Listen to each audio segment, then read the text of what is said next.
রাষ্ট্রপতি জিয়াউর রহমান দেশ পরিচালনা করার পরে তখন তার সুটকেসে পবিত্র আল কোরআন পাওয়া গেছিল।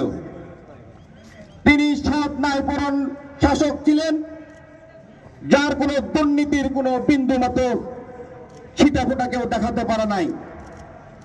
শহীদ রাষ্ট্রপতি জিয়াউর রহমান বাংলাদেশে ইসলামিক রাজনৈতিক দলের রাজনীতি করার অধিকার প্রদান করেছিলেন।